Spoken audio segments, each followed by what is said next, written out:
Hello বন্ধুরা, Monas kitchen and স্টোরিতে আপনাদের সকলকে জানাই স্বাগত। আমার আজকের রেসিপি ইলিশ বিরিয়ানি।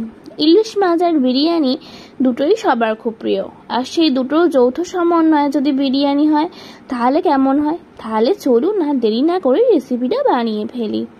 বিরিয়ানির আলুর জন্য সবার প্রথমে আলুগুলোকে একটু বড় সাইজ করে কেটে ধুয়ে রেখেছিলাম। এইবার একটি প্রেসার কুকারে আলুগুলো দিয়ে তাতে পরিমাণ মতো জল দিয়ে একটু নুন আর হলুদ গুঁড়ো মিশিয়ে দুটো সিটি দিয়ে দিলাম। আপনারা চাইলে কড়াইতেও আলুগুলো সিদ্ধ করতে পারেন, কিন্তু এতে অনেক বেশি সময় লাগে। এইবার আমি ওই সিদ্ধ আলুগুলো ঠান্ডা হয়ে গেলে কড়াইতে তেল দিয়ে ভালো করে ভেজে তুলে নেব। এইবার ওই একই তেলেই বেরেস্তার জন্য আমি 3টে পেঁয়াজের কুচি দিয়ে একদম লাল করে ভেজে তুলে নেব। এইবার অন্যদিকে আমি ধুয়ে রাখা 4 পিস ইলিশ মাছকে নুন আর হলুদ গুঁড়ো মাখিয়ে নিচ্ছি। এরপর কড়াইতে সর্ষের তেল গরম করে ইলিশ মাছগুলোকে দিয়ে হালকা করে ভেজে তুলে নেব। এরপর কড়াইয়ের তেলেই কয়েকটা লবঙ্গ, এলাচ আর দারচিনি ফোড়ন দিয়ে ফোড়ন থেকে সুন্দর গন্ধ বেরোলে দুটো পেঁয়াজের বাটা দিয়ে একটু কষিয়ে তাতে আদা রসুনের বাটা অ্যাড করে আবার একটু কষিয়ে নেব। তারপর তাতে হাফ বাটির মতো ফ্যাটানো টক দই অ্যাড করে আবার সব কিছুকে কষিয়ে নেব। তারপর তাতে অ্যাড করব নুন, হলুদ গুঁড়ো, কাশ্মীরি লঙ্কার গুঁড়ো আর বিরিয়ানি মশলা দিয়ে সব কিছুকে আবার একটু কষিয়ে তাতে ঈষৎ উষ্ণ গরম জল অ্যাড করব। তারপর তাতে ভেজে রাখা ইলিশ মাছগুলোকে তুলে 5 থেকে 7 মিনিট ফুটিয়ে নেব। এখানে জলটা আমি একটু বেশি দিয়েছি, যেহেতু একটু গ্রেভিটা বেশি থাকবে। আর একদম শেষে একটু গরম মশলার গুঁড়ো মিশিয়ে দেব। ব্যাস, বিরিয়ানির জন্য ইলিশ মাছের রান্না আমার রেডি। এইবার আমি একটি বাটিতে দুধ নিয়ে কয়েকটা কেশর নিয়ে ভিজিয়ে রাখবো। বিরিয়ানির চালগুলোকে ধুয়ে আমি 1 ঘন্টা ভিজিয়ে রেখেছিলাম। এইবার আমি একটি হাঁড়িতে একটু বেশি পরিমাণ জল দিয়ে তাতে একটু বেশি পরিমাণ নুন অ্যাড করব। নুনটা একটু বেশি লাগবে, যেহেতু আমি একবারই দেব। আর দেব তেজপাতা, দারচিনি, লবঙ্গ, এলাচ আর একটু রিফাইন অয়েল।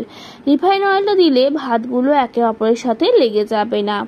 এরপর তাতে ধুয়ে রাখা চালগুলো তুলে দেব, দিয়ে 70% মতো ভাতগুলো সিদ্ধ করে নেব।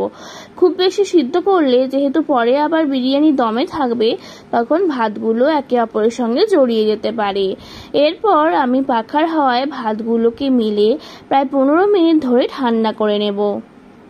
এরপর একটি হাঁড়ির তলায় আমি ঘি মাখিয়ে নিচ্ছি। তারপর তাতে 1 লেয়ার ভাত ছড়িয়ে দেব। তারপর তাতে একটু বেরেস্তা ছড়িয়ে দেব। আর দেব 1 পিস ইলিশ মাছ, 1 টুকরো আলু আর একটা সিদ্ধ ডিম। ইলিশ মাছের গ্রেভিটা একটু আলু, ডিম আর মাছের ওপর ছড়িয়ে দেব। এবার দেব 1 সিপির মতো কেওড়ার জল, 1 সিপি গোলাপ জল আর বিরিয়ানির মশলা। তারপর আবার 1 স্তর ভাত দেব। তারপর আবার দেব বেরেস্তা, আবার দেব আলু, ইলিশ মাছ আর ডিম, আবার গ্রেভিটা একটু ছড়িয়ে দেব। এই গ্রেভির স্বাদেই কিন্তু বিরিয়ানির স্বাদ দুর্দান্ত হবে। এবার আবার একটু কেওড়ার জল, গোলাপ জল মিশিয়ে দেব আর বিরিয়ানির মশলা। ঠিক আবার একইভাবে লেয়ার করে করে আমি ভাতগুলোকে সাজিয়ে নেব। এইভাবে লেয়ার করে করে মশলা মেশালে সব জায়গায় সমানভাবে মশলাটা মিশে যাবে আর খেতেও খুব ভালো হবে। এইভাবে আমি চালের পরিমাণ মতো লেয়ারটা করে নিলাম। আর একদম শেষে ওপর থেকে একটু ভাত ছড়িয়ে তার ওপর বেরেস্তা ছড়িয়ে আবার একটু বিরিয়ানি মশলা, কেওড়ার জল, গোলাপ জল দিলাম। এরপর তাতে কেশর মেশানো দুধটাও অ্যাড করলাম আর ওপর থেকে মেল্টেড ঘি ছড়িয়ে দিলাম আর দিলাম 2 ফোঁটার মতো মিঠা আতর। এরপর বিরিয়ানির হাঁড়ির ঢাকাটা দিয়ে হাঁড়ির মুখটা আটা দিয়ে সিল করে দিলাম আর গাগুলোও সিল করে দিলাম। এরপর দমের জন্য আমি একটা ডেচকিতে অল্প পরিমাণ বা হাফ পরিমাণ জল নিয়ে আগে ফুটিয়ে নিচ্ছি।